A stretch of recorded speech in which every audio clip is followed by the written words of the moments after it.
What's going on, guys? The Goosecast is back. It's Goose with Doke. We're back. Guys, this episode is long overdue today. We're doing division change announcements. So 2 months ago, 3 months ago at this point, we had all these teams. MHSAA released which teams are changing divisions for the year. We're going to go through the analysis, see which ones moved, which ones didn't. Talk about the big movers, talk about how the playoff field would have changed. A little bit of a shorter episode, but at the end, Doke's got a mega surprise. Doke, what's the surprise? Yeah, we completely overhauled the Goosepoop site. We added tons of different features, and it's really, it is completely different, and it's probably 100 times better for you guys. So we're excited to show you that here at the end of the show. Yeah, so we're releasing it today on today's episode. If you're listening to this now, you can probably head to goosepoop.io and check it out. But Doke's going to walk you through all the new features here at the end. So let's get into it. Huge show. Yeah, guys. And before we jump into all that sort of stuff, just want to remind you quickly to sub to our show on YouTube. We're also on Spotify, Apple Podcasts. Go check it out. Interact with our stuff. It always helps us out. And then obviously follow us on socials. We're on all of the different socials. We're just Goosepoop. And you'll be able to find us. Not a lot of stuff named Goosepoop out there, so that'll be easy to find. And then lastly, we have a newsletter that'll be going out this week on this exact stuff that we're covering in the podcast, just a little bit different. But if you want weekly data sent straight to your news or your email during the season, and with anything cool in Michigan high school football, just make sure you sub to that. And yeah, let's jump into it, Cannon. All right, guys. Well, hey, first order of business is to talk about division changes. So mid-March, like they always do, MHSAA released the division lists for 2026 season. And that's important because obviously the division you play in is the one that you qualify for the playoffs under. And so you need to know who's in your division. Did your field get tougher? Did it get easier? That sort of thing. Always hard to say because you're using how strong the team was last year to predict how strong the division will be in the next year. Can't always say that in high school football. Certainly not as easy to predict the future as it is in NFL and college. But we're going to try anyways. So we're going to use 2025's final team ratings to talk about our fields going forward for this coming year. So let's jump into it. Let's start with some high-level statistics. Goes on YouTube can see the kind of takeaways. 67 teams changed divisions this year. 24 moved up. So, for instance, going from D2 to D1. 43 moved down. So, for instance, going from D1 to D2. We have 4 new teams that went to 8-player. So, I guess that would be gone teams. New teams is probably the wrong term there. So 4 teams we have said bye to, down to 8-player. That is Old Redford, Detroit Old Redford, Burton Bentley, Dansville, and Marlette have all moved down to 8-player. And then we've got 5 new teams. So we're gaining 5 teams up from 8-player. We've got Granville Calvin Christian, Grand Rapids North Point Christian, International Academy of Flint, Carson City Crystal, and Gobles. Some heavy hitters down there from 8-man, guys. Those are some very strong 8-man programs coming up. So we'll talk about that as well. But that's kind of the summary there. Doke, anything you want to touch on with these kind of summary points? Yeah, I'd say it's exciting to see a school like Gobles come back up. Obviously, we did that documentary a couple of years ago, or that quick little feature on them. They're just a historic football town. They've made some runs in the past. To see them back up in 11-player is super fun. I'm excited to see how that plays out for them. I always love to see new teams. Also, North Point Christian, growing up, they had some good teams in the late 2010s, I want to say, or mid 2010s. They made some semifinal runs in 11-player, and now they're back in 11-player, so that'll be cool. Yeah, I'm particularly excited. One, Gobles, we obviously released that documentary. Good friends with Coach Eichler there. Pumped for them. But also, Calvin Christian, North Point Christian rejoining the OK. I believe it's the OK Silver. So that league just got 2 teams bigger. I'm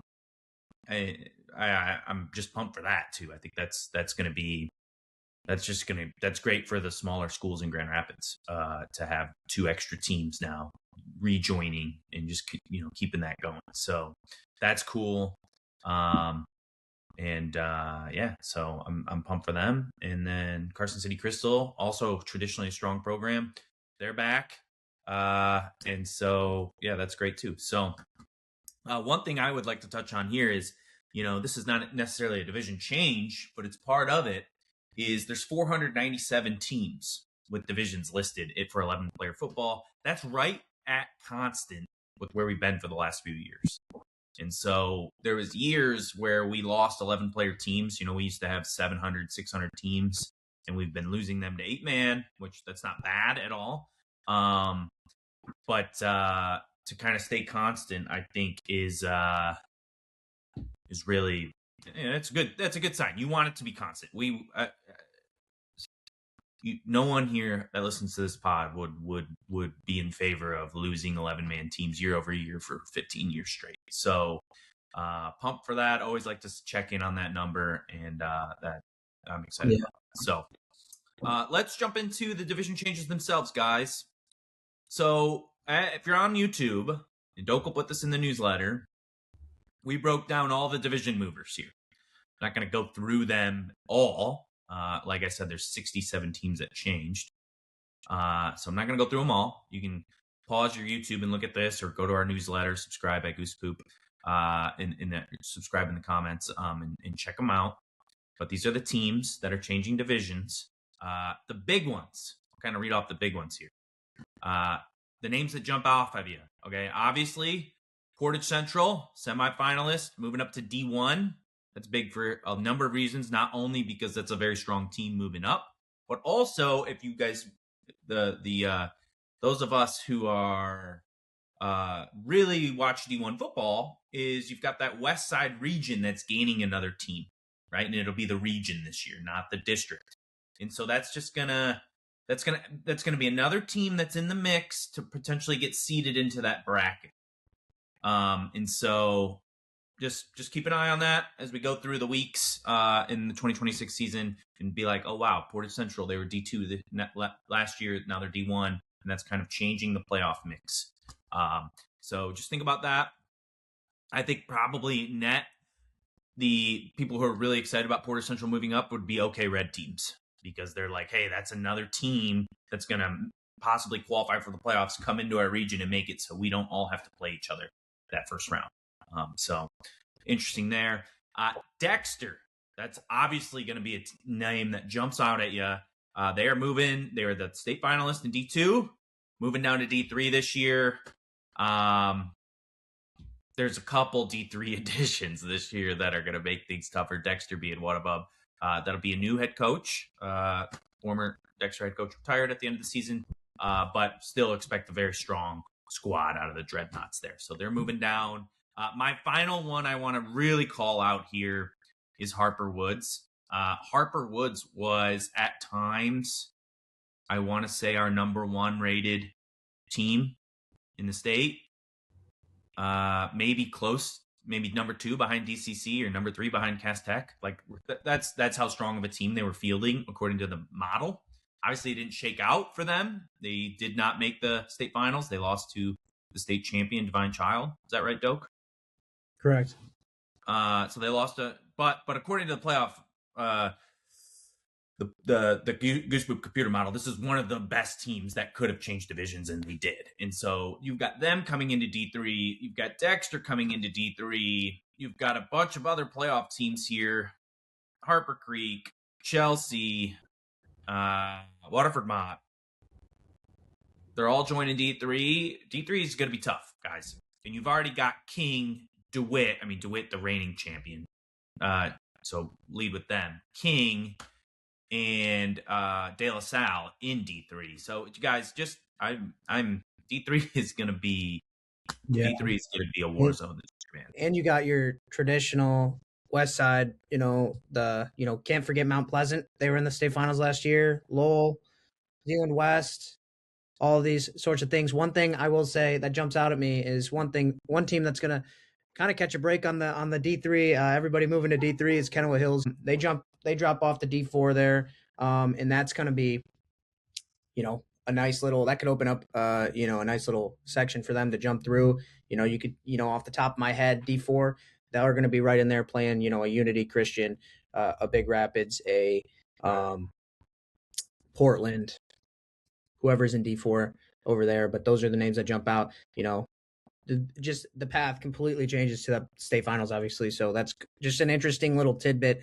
Those, I'm especially keen to the West Side just because obviously that's where we're from. But the changes in the higher divisions, especially like 4 and lower on the West Side, those teams that switch sides completely switch the bracket up because of, it does switch the bracket up. I'm not sure if you said this, but I'm not sure. Some people will say, "Oh, the path gets easier for like a Kanawha coming down into D4." I'm not sure that it does. Right? I think if you look at the Goosepoop computer model, Unity Christian is always one of the highest rated teams. I think, especially last year, they were up there relative to the field. So, relative to the top teams in D3. So, obviously, you're not dealing with a DeWitt down in D3, but just it is interesting though. It changes the path, right? It adds another.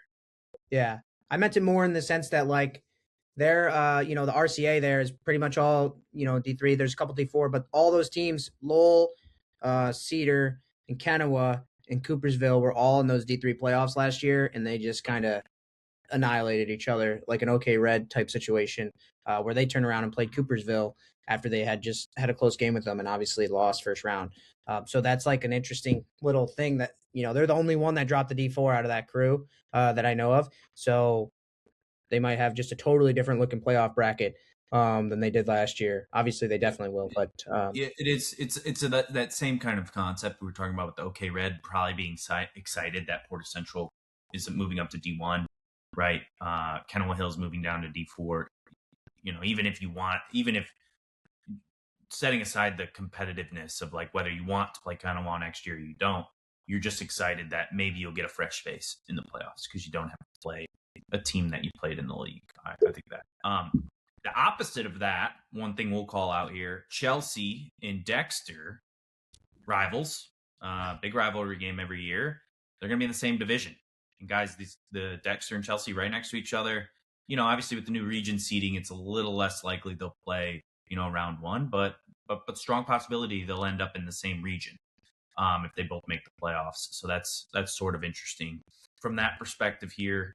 Both teams coming down into D3 after being separated by a division, right? You had Dexter D2, Chelsea D4. Now they're in the same division because they moved opposite ways. Other ones I'd like to call out here: Clinton coming up to D6. That's a big time program.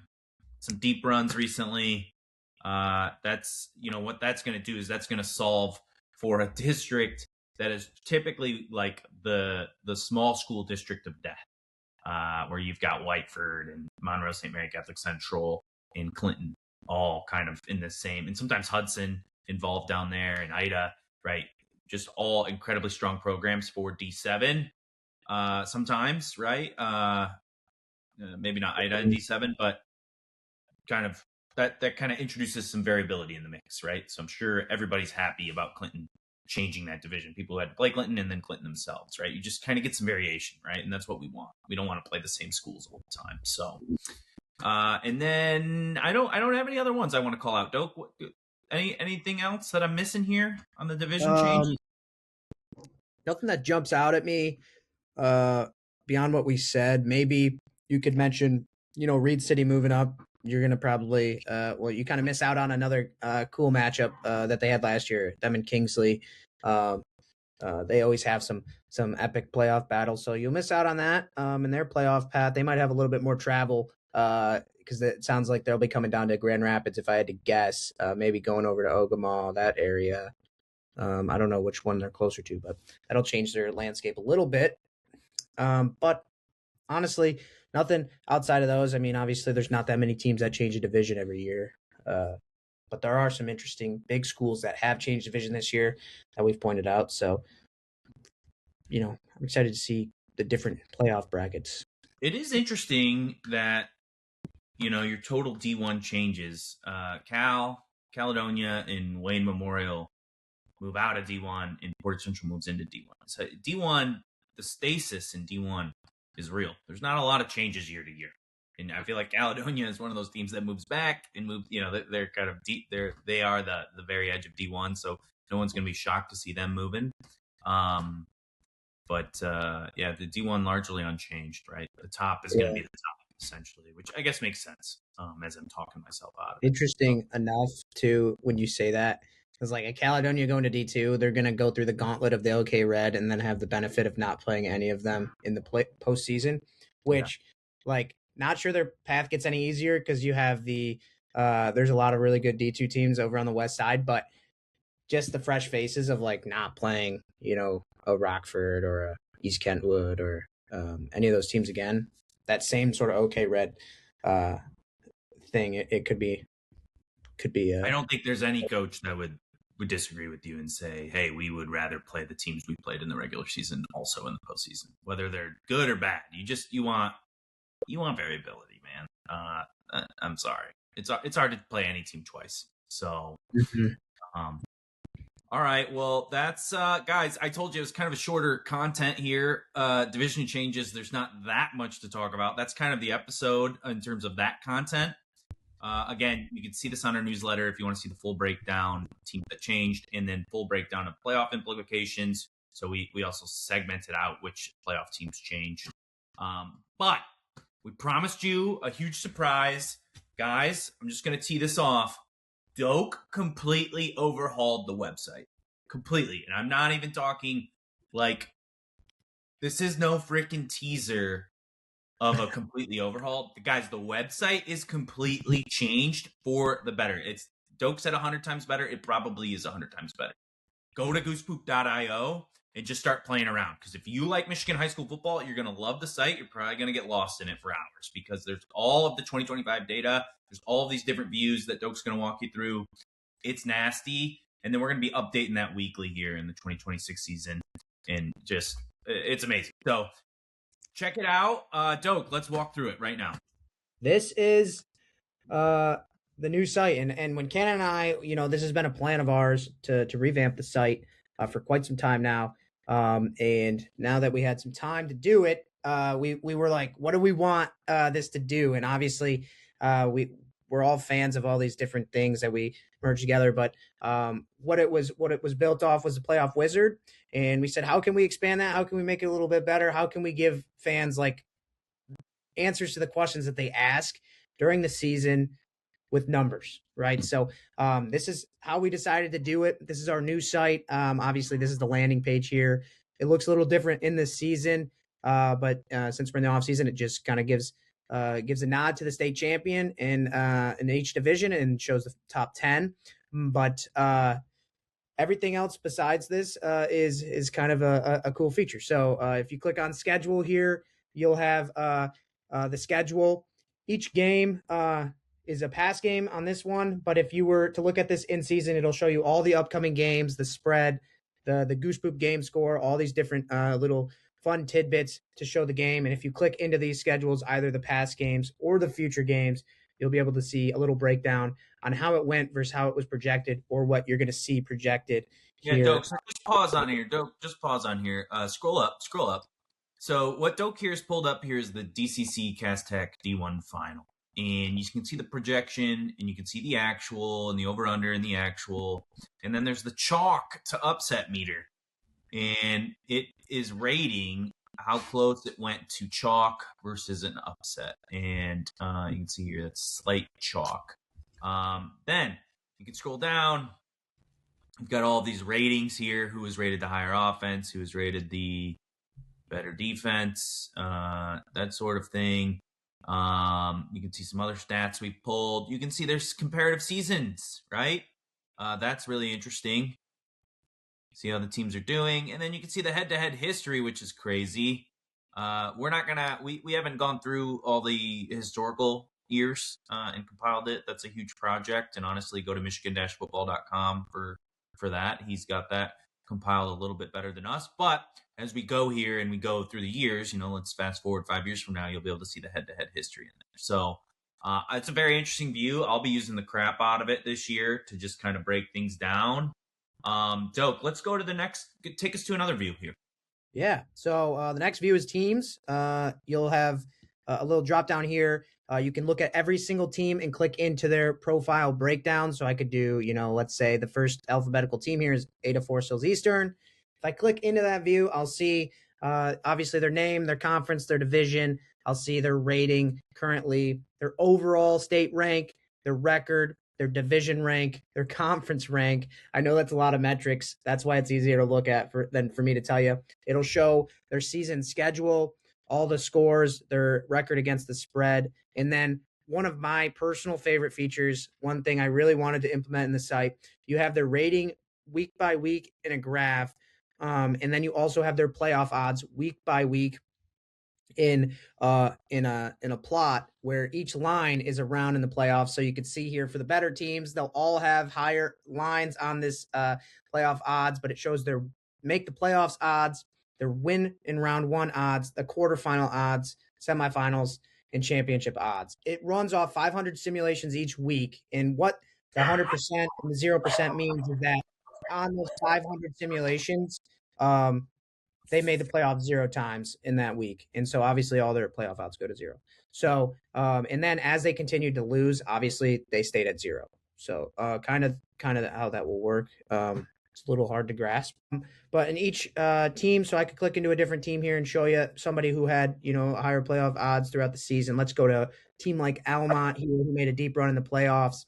Their odds you can see here for each week. Are very different. Obviously, their playoff odds are always at 100, but each round they have, odds to win in the state championship, and then once they're eliminated, those odds all stop because the playoffs are pretty abrupt ending. Anything else to add on that team view, Cannon? No, I think it's cool. You can see ratings by week too. I love that. That's a very cool view. That's going to fluctuate less than you think, guys. Just because it's just the way our model runs is it an additional week matters less as you go throughout the season, but it is still very interesting. You can see here Almont's rating didn't really fluctuate so much from week 3 to week 14. They got about a touchdown better. You can see their rating was 10 in week 3, and by week 14 they were rated about a 17. So they got about a touchdown better. Was that them improving, or was that our model getting more accurate? Probably a little bit of both, to be honest. But that'll be super interesting for you guys, people who are really into this, like us. You'll be able to track who's getting better, who's getting worse, that sort of thing. So I think that chart will be particularly interesting. You can see. Right, let's move down. Doke, you want to show us another view here? This next view in the teams is kind of what everybody's going to hang out looking at, but this is the rankings table for every team in the state of Michigan, and you kind of manipulate this any way you choose, but it will have the record, rating, overall rating, offensive rating, defensive rating, the change in their rating from week to week, their trend, which is basically gives you a hot, cold, or steady trend based on your 3-week rating trend, and then your points per game for, against, your streak, and then your strength of schedule. Each of these columns are completely sortable. So if I wanted to see the best defensive teams in the state, I could see that. I could see offense. I could see the biggest changers each week, the hot teams, the cold teams, all that sort of stuff you can look at. And then in each, if you want to filter by year, week, division, conference, or anything like that, you can do so. So if I want to see, let me see, the BWAX teams rated, I can just click right in there. I can see Elmont's the best team. Croslex is the second best team, and it goes down from there. So that sort of stuff is there. The conferences are your 2026 conferences, so they might be a little off for the 2025, but just so you guys are aware. And then obviously if I want to do a plot, offensive, defensive plot, I can always switch that here, and you can see a little interesting view, guys, that we have not presented really a lot. Right here is your offense versus your defensive rating. And so, obviously bottom axis is offense, left axis is defense. If you have a good defense and a good offense, your Goosepoop computer model rating is great. And so those are your far right quadrant. Those are your elite teams. You can see DCC is the far right. St. Mary's Prep is also out there. Cass Tech, and then what's the one right below Cass Tech? DeWitt. Yeah. So you can kind of see that. the bottom left is going to be your bad teams. No need to go focus on those. We don't focus on bad teams here. But what's interesting is your green and your blue. So your blue is going to be your really good offense, and defense needs some help, kind of. And so you can see sort of the teams that fall into that category. So the teams that are the least balanced teams on offense, or really good offense but bad defense, is kind of the teams that are far right in the blue. The opposite, play great defense but don't play much offense, are kind of the green there. And so you can see here, your number one defensive-minded team in this scenario is Elkton, Pigeon Bay, Port Laker, according to this chart. So that's super interesting. You guys, I'm sure, will enjoy that. Anybody who's far left plays really great defense and has some more to do on offense. Anyone who's far right plays really great offense and maybe doesn't play so much defense. So that is that. Doke, let's not go through everything here, because I don't think that's interesting for people. Let's just show the most interesting things here to wrap up, because we're really not doing this justice. There is a lot of tabs in here for Doke that Doke put in here. So yeah. I'll just do a quick overview, and then we'll jump to Wizard Lab. I think is probably our coolest product or coolest tab. But conferences are the exact same idea as teams. You can click into the conferences, see the ratings, all that sort of stuff, the breakdown of your conference, that sort of stuff. You can see all the rankings of the conferences. So the CHSL Central, to no one's surprise, has the highest computer rating last year. And then, goes down from there. Our playoffs tab, this is where you're going to come.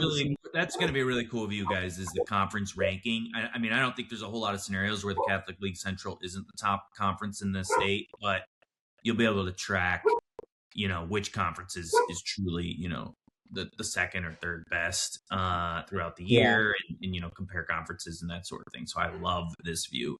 But after conferences, you'll have the playoffs, where you can see the playoff point standings, the projections of who's going to actually make the playoffs and round by round odds. And then you'll have the playoff hub here, where you can kind of check out all the round by round stuff in the playoffs with all these unique views here that you'll see. And then the Wizard Lab, obviously what we were built on was the playoff wizard. So you can come here and select a team. Let's say, let's select someone different here, maybe a scroll. Let's look at, Cast Tech. Obviously they're going to make the playoffs here. If I click continue, it'll have me select all their games. Obviously all of them already have results, so I can't, pick any, and then it'll tell me all the information I need to know about the playoffs here. And then Matchup Wizard is the same sort of deal. It'll simulate a matchup for each team. So let's say, one I love to simulate just because two teams that didn't play, but I think would be a fun game to watch. Detroit Catholic Central and DeWitt. If I simulate this matchup, DCC would have won by 11 points on paper last year, and it gives a little breakdown of the game. So that'll be there. And then we have a model tracker page that gives you a little bit of model accuracy tracking, home field advantage tracker that shows you, the home field advantage overall in the state on average. And then obviously our, social and about page that you guys can read on your own. So that'll be there. That's kind of the whole site. I know that's a lot of information, and we didn't really cover it super in depth, but you guys can kind of check it out on your own once we put this live here today. So any other thoughts on that, Cannon? No, I mean, guys, I don't want to. There's a lot of data here. It's kind of boring to hear us read off numbers. It's all kind of in the past, 2025 stuff. So, but I will underscore one thing: is if you like ice football and you like going through the data, head to the revamped site. I guarantee you're going to get lost for at least 30 minutes. So, and just have fun with it. It's a passion project for us. We'd love your feedback too. If you like it, drop a comment on the socials. This YouTube video. And we're going to keep it running throughout the year. So that's sort of that. And thanks for listening, guys. Sorry, shorter show today. One thing. Okay, what's next with Goosepoop? So we're still in the off season. One thing that we have coming up is our 7-on-7 tournament here in exactly 5 weeks. It's big 7-on-7 at the end of July. We're going to preview that here with an episode right after 4th of July. So what teams are coming? predictions, that sort of thing. And then we'll be taking a month break. Again, we're kind of on a monthly schedule right now, and then we'll start out weekly content here when the season starts. So August 10th or around there, we'll start dropping a weekly episode. We'll do some strength of schedule analysis, who's playing the strongest schedules. We'll start to talk about week 1 games and any other relevant news we want to share. And yeah, man, it's going to be. I'm excited. Football season will be here before you know it. Yeah, it's going to be fun. We have obviously that 7-on-7 coming up. That'll be a lot of fun, guys. And before that, we're going to do our 300 sub special. We know that we owe you guys a punt, pass, kick competition, so we'll do that. Take care of that sometime in that frame. Other than that, just make sure to subscribe. I know this is short, but it's more so just to get you guys familiar with our new site and obviously kind of give a little overview of the divisions. Nobody doesn't know yet. But yeah, that's all I got. Anything else you want to add, Cannon, or something like that? That's a pod. Awesome. Sorry about the short, guys, but we'll see you here in a month, and get ready for the Goospoop 7-on-7. We're excited. So.